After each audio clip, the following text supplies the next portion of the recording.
భూపాలపల్లి సింగరేణి ఏరియాలో కార్మికులు సింగరేణి అధికారులు అనుభవించాల్సిన ఆస్తులను ప్రభుత్వం తీసుకోవడం వల్ల కార్మికులు నష్టపోతున్నారని ఏఐటీయూసీ బ్రాంచ్ కార్యదర్శి మోటపల్లికుల రమేష్ అన్నారు. ఈ మేరకు జయశంకర్ జిల్లా కేంద్రంలోని కుమరయ్య భవన్లో ఏర్పాటు చేసిన మీడియా సమావేశంలో వారు మాట్లాడారు. ఇప్పటికే సింగరేణిలో ప్రభుత్వం జోక్యంతో సింగరేణి వేలాది కోట్ల నష్టాల్లో కూరుకుపోయిందని, స్థానిక ఎమ్మెల్యే గండ్ర సత్యనారాయణరావు సింగరేణి సంస్థ సజావుగా నడిచేలా సహకరించాలన్నారు. సింగరేణి సంస్థలో గుర్తింపు సంఘంగా ఉన్న ఏఐటీసీ సింగరేణి కార్మికుల సదుపాయాలు ప్రయోజనాల కోసం పనిచేసే బాధ్యతను కలిగి ఉన్నది.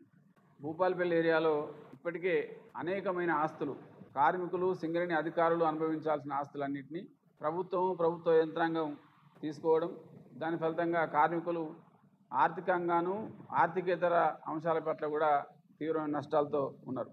భూపాలపల్లిలో ఎల్లంది గెస్ట్ హౌస్ను ప్రభుత్వం తీసుకొని కొద్ది కాలం కలెక్టర్ ఆఫీస్ నడిపిన తర్వాత ప్రభుత్వం రెసిడెన్షియల్ పాఠశాల నడుపుతున్నది. డిస్ట్రిక్ట్ కోర్టుకి సింగరేణి సంస్థ యొక్క డిస్పెన్సరీ హాస్పిటల్ని కేటాయించడం జరిగింది. రామప్ప క్వార్టర్స్లో సుమారు 42 నుంచి 50 కోట్ల దాకా ప్రభుత్వ మెడికల్ కాలేజీకి సంబంధించిన స్టూడెంట్స్కి సిబ్బందికి ఇవ్వడం జరిగింది. అంతేకాకుండా భూపాలపల్లి జిల్లాలో పనిచేస్తున్నటువంటి పోలీస్ అధికారులు, మున్సిపల్ అధికారులు, రెవెన్యూ అధికారులు, కలెక్టరు సిబ్బంది, ఈ విధంగా ప్రభుత్వానికి సంబంధించిన అనేక మందికి సింగరేణి కార్మికులు ఉండాల్సిన క్వార్టర్లు, అధికారులు ఉండాల్సిన క్వార్టర్లు యాజమాన్యం అప్పగించి వచ్చింది.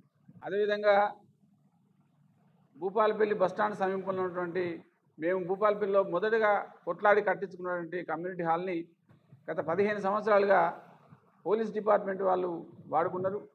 ఇటీవల వాళ్ళు సొంత భవనం నిర్మించుకున్న సందర్భంగా అది వాపసిస్తే మేము యాజమాన్యంతో కొట్లాడి 10-12 లక్షల రూపాయల ఖర్చు పెట్టించి దాన్ని బాగు చేసుకొని కార్మికుల ఫంక్షన్లకు, కుటుంబ సభ్యుల ఫంక్షన్లకు ఉపయోగపడే విధంగా చేసుకోవడం జరిగింది. నవంబర్ 5వ తారీఖున దాని ప్రారంభోత్సవం ఉన్నది.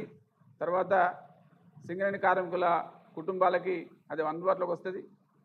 అది అందుబాటులో లేని కారణంగా సింగరేణి కార్మికులు ఒక్కొక్కరు ఫంక్షన్లకు, పెళ్లిళ్ళ సందర్భంలో కానీ మరో సందర్భంలో కానీ 70,000 లక్ష రూపాయలు ఖర్చు పెట్టి బయట ఫంక్షన్లు చేసుకొని ఆర్థికంగా నష్టపోతున్నారు. అదే మాకుంటే ఈరోజు ఈ కార్మికులకి ఆర్థికంగా నష్టం జరిగేది కాదు. అందుకే యాజమాన్యం మీద ఒత్తిడి తెచ్చి మేము దాన్ని స్వాధీనం చేసుకొని సింగరేణి కార్మికుల కుటుంబాలకు అందుబాటులోకి తెస్తే స్థానికంగా ఉన్నటువంటి న్యాయవాదులు వారి సంఘం కలిసి సింగరేణి జనరల్ మేనేజర్ గారి మీద, సింగరేణి సంస్థ మీద తప్పుడు ప్రచారం చేసి వాళ్ళు ఏదో సింగరేణి యాజమాన్యం వాళ్లకు కోర్టుకు ఇవ్వడం కోసం యాజమాన్యం ఒప్పుకుందని, జీఎం గారు దాన్ని తిరస్కరిస్తున్నారని చెప్పి వాళ్ళ ఆందోళన కార్యక్రమం పెట్టి విధుల బహిష్కరణ చేసి ఒక నాటకం ఆడుతున్నారు. మీరు అసలు న్యాయవాదులేనా అని అడుగుతున్నా. సింగరేణి సంస్థకు మీకేం సంబంధం? సింగరేణి ప్రభుత్వ రంగ సంస్థ కానీ ప్రభుత్వ సంస్థ కాదు. మీకు చేతనైతే జెన్కోకి వెళ్ళి తీసుకోండి భవనాలు, ప్రభుత్వం దగ్గర అడుగుని భూములు తీసుకోండి. సింగరేణి సంస్థకు సంబంధించిన భూములు కూడా కోట్లాది రూపాయలు పెట్టి కొనుగోలు చేసిన భూములు మేము మీ కోర్టు సముదాయాలు కట్టుకోవడానికి దానం చేసినాం. దాంతో తృప్తి పడకుండా కంపెనీ బిల్డింగ్ కోరుకోవడం ఎంతవరకు సమంజసం? జిల్లా కలెక్టర్ కానీ అసిస్టెంట్ సబ్ కలెక్టర్ కానీ ఎవరైనా సరే సింగరేణి ఆస్తుల మీద కన్నేయడం మంచిది కాదని ఈ సందర్భంగా విజ్ఞప్తి చేస్తా ఉన్నాం. మీరు ఒక్కరోజు కాదు, విధుల బహిష్కరణ 4 రోజులు చేయండి, కానీ సింగరేణి ఆస్తుల జోలికి, సింగరేణి సంస్థ జోలికి వస్తే మాత్రం ఊరుకునేది లేదు.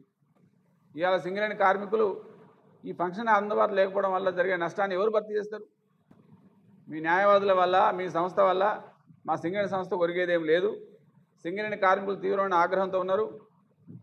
న్యాయవాదుల ప్రకటనలో కార్మిక సంఘాలను కూడా ప్రస్తావించడం జరిగింది. సింగరేణి కార్మిక సంఘాలు ఏవి కూడా ఈ ఫంక్షన్ హాల్ను ప్రభుత్వం తీసుకోవడానికి, కోర్టుకు వాడుకోవడానికి ఎవరూ ఒప్పుకోలేదు. నేను స్థానిక ఎమ్మెల్యే శ్రీ గండ్ర సత్యనారాయణ గారికి విజ్ఞప్తి చేస్తా ఉన్నా, దయచేసి కంపెనీని సజావుగా నడవడం కోసం సహకారం చేయండి. సింగరేణి సంస్థ ఇప్పటికే ప్రభుత్వ జోక్యంతో కోట్లాది రూపాయలు, వేలాది కోట్ల రూపాయల నష్టాల్లో కూరుకుపోయి ఇది నడుస్తా లేదనే పరిస్థితి నెట్టబడ్డది. భూపాలపల్లి కార్మికులు ప్రభుత్వ ఉద్యోగులకు, అధికారులకు క్వార్టర్లు ఇచ్చి బయట కిరాయి కొంటే నష్టపోతా ఉన్నారు. చెందినటువంటి ఆస్తుల మీద ప్రభుత్వ అధికారులు కానీ ప్రభుత్వ వ్యవస్థలను పెత్తనం లేకుండా చూడాల్సిందిగా కోరుతూ